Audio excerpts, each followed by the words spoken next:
So the Indianapolis Colts will be taking host to the Jacksonville Jaguars this Sunday afternoon at Lucas Oil Stadium as they look to improve their record of 5-5 and go 500 on the season, while the Jaguars, winners 2 of their last 3 games after a blowout loss to the Seattle Seahawks, then coming home and beating the Buffalo Bills in the biggest upset of the NFL season, they're looking to capitalize and take down a division opponent on the road. Now, before I begin this video, yes, I'm wearing a turtleneck. I feel like wearing a turtleneck. I'm going to wear a turtleneck. I'm sure one of y'all was going to comment about it, but I don't care. Now, let's jump into the football side of things, and I always talk about the opponent first, so let's talk about the Indianapolis Colts. Now, the Indianapolis Colts last year were supposed to be a Super Bowl contender with a very good roster, one of the better offensive lines in the game, a great young running back in Jonathan Taylor, and an old Phillip Rivers, but was supposed to be a guy to get them kind of over the hump to an extent. They did put up a good dogfight in the playoffs last year versus the Buffalo Bills. They ultimately fell short. Then they went and traded for Carson Wentz this offseason, a very controversial quarterback the last couple of years with the Philadelphia Eagles, who's had a decline and a regression in his career. Since 2019, he has, to an extent, resurrected his career with the Indianapolis Colts and Frank Reich, now the head coach of the Indianapolis Colts. Carson Wentz, I'm still not a firm believer in, but is he an upgrade from Phillip Rivers was last year? Yeah, he is. Carson Wentz is honestly the type of guy that's going to go out there and give you 3 touchdowns one game and then the next game give you 3 turnovers, however they may be. He is a gunslinger. He does have the capability of being a solid franchise quarterback, but he's no longer going to be some MVP prolific quarterback that he once was, showing in his 2017 year before he went down with injury. But the Colts still have a lot of great players on this team. Offensively, like I said, Jonathan Taylor, excluding Derrick Henry, who's out for the year, is number 1 in the NFL in rushing as we speak, one of the better young running backs in the game. Credit that to some of that to the offensive line with a guy like Quentin Nelson, all-pro lineman. We all know the type of guy that he is. But then you still got wideouts like Michael Pittman Jr., T.Y. Hilton, not what he once was, but he's still a very good receiver. Jack Doyle, Mo Alley Cox, some great guys offensively speaking. Then on the defensive side of the ball, Darius Leonard is one of the best linebackers in the NFL. No questions about it, playing on that weak side. Kwity Paye, their first-round pick this year out of Michigan. Then have a guy like DeForest Buckner, first-round pick back in 2016 out of Oregon. Like Xavier Rhodes, too, even though he's definitely not what he once was back in Minnesota, Xavier Rhodes is still a good veteran. I think he's actually listed questionable for this game. But the Jaguars have a lot to deal with when it comes to the Indianapolis Colts roster. I'm still not a big believer in Carson Wentz, so that's why I'm not too concerned with this game. But the Colts have a lot of great pieces, but their 4-5 start just is not that impressive to me because their only 4 wins have came against Houston in a blowout game, Miami, one of the worst teams in the NFL, who Jacksonville also beat. Then also they did play the Tennessee Titans close. They did lose that game, but they also beat the New York Jets and the San Francisco 49ers. The 49ers in that game, whatever. They're 3-5. Definitely not the 49ers that we expected this year. But then also Carson Wentz only had 150 passing yards in that game. I understand that they won that game 30-18, but none of those 4 wins have really stood out to you. Like, you beat the Jets, the Texans, and the Miami Dolphins. Those are 3 of the worst teams in the NFL. And then you beat the 49ers that are towards the bottom of the middle pack, if that's what you want to call them. There's something not right there. I don't know if it's Jimmy Garoppolo. Obviously, Trey Lance hasn't really gotten an opportunity yet. This defense is not what we expected it to be. The Colts, nonetheless, they're 4-5. They're looking to improve to go 500.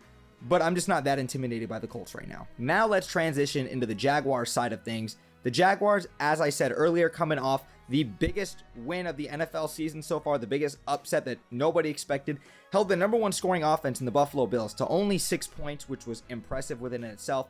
The Jaguars did not have starting left tackle Cam Robinson before the game.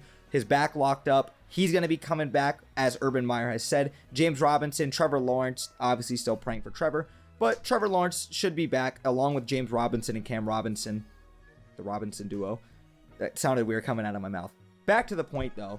The Jaguars offense is going to need to actually throw the ball on this Colts defense. Now, look, obviously James Robinson, if he's full go, I expect him to still have 100 yards of scrimmage yards easily. We expect this out of this guy. But the Colts are averaging 260 yards passing to the opponent quarterback. So Trevor Lawrence shouldn't really have much of a difficult time throwing the ball and airing it out on this Colts defense. Their secondary is solid. Nothing really to sneeze about.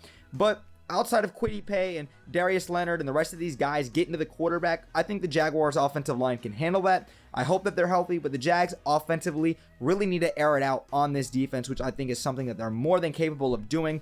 Trevor Lawrence, if he's healthy, should be full go, and I expect him to do that offensively speaking. I want to see the defensive line continue to build that momentum from last week, bring it into this week as well, because that was the most impressive home win I've seen from the Jacksonville Jaguars since I was there. I think it was week 8 versus the Seattle Seahawks, or we were 8-4 and we beat the Seattle Seahawks. I was at that game. Maybe the Buffalo playoff game. Obviously, I was there. Maybe the New England game week 2 in 2018.